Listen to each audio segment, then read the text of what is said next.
Hi, thank you for watching Digging to China. I'm Dongshang. If you have not done so already, please subscribe to my channel. Thank you very much.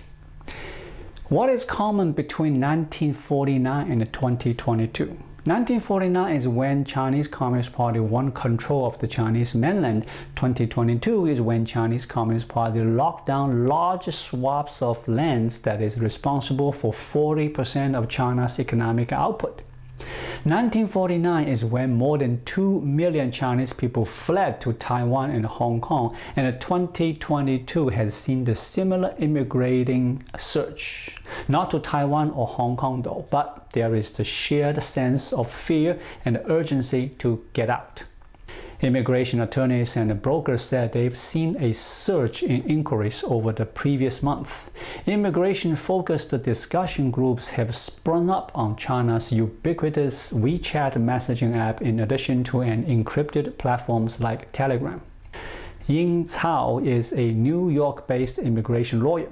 She stated that over the previous 2 months, inquiries from Chinese high-net-worth people and middle-class professionals have surged tenfold in contrast with a 12-month earlier. Searches on WeChat for Yimin, the Chinese phrase for immigration, began rising in March across the time when Shanghai was tightening COVID controls in response to a surge in positive cases. On March 15, Chinese netizens searched or shared content regarding Yimin 16 million times. It was based on WeChat's publicly accessible knowledge. A month later, on April 15, there had been 72 million such searches and shares. A Chinese character run, which is transliterated as run, a homophone for the English phrase, has become a popular meme in latest weeks. As searches for Yimin immigration have surged, the phrase itself becomes sensitive, even controversial. If you use the analytical tools provided by Chinese internet giants Baidu and Weibo, you will no longer see the data on search interests for the phrase. It is believed that the people who desire to leave China is limited largely to younger, wealthy city folks. It reflects the growing sense of alienation and domestic contempt over Beijing's zero-COVID approach, which seeks to crush even small outbreaks of the virus with draconian restrictions on people's movements and mass testing. Even though cases have dropped dramatically since late March, authorities in recent days have tightened the restrictions in Shanghai, vowing to fully wipe out the virus. But for those people who want to leave China, the process has become more difficult despite the fact these people are young, knowledgeable, and wealthy. China has tightened the border controls and stepped up measures to prevent capital flight. It becomes quite cumbersome on notarization for immigration-related purpose, especially asset notarization for those trying to immigrate through investment immigration programs. Passport application is your first hurdle. Last August, China's National Immigration Administration restricted passport issuance and the renewal to citizens who can supply documentation showing that they are leaving for school, work, or business purpose, citing the need to minimize the risk of travelers bringing back infections. In the first 6 months of 2021, China issued 335,000 passports. It was only 35% of the number during the same period in 2019. Last week, Chinese immigration authorities said they would more strictly regulate approval of exit. They said they want to limit or even stop all unnecessary outbound travel. Wall Street Journal reported last week there is this 39-year-old Chinese technology executive. He moved to Shanghai in 2020 and was enjoying a comfortable lifestyle. He bought an apartment, sent his son to an elite international school. He planned to spend the rest of his life in Shanghai. In April, he changed his mind when Shanghai imposed the citywide lockdown.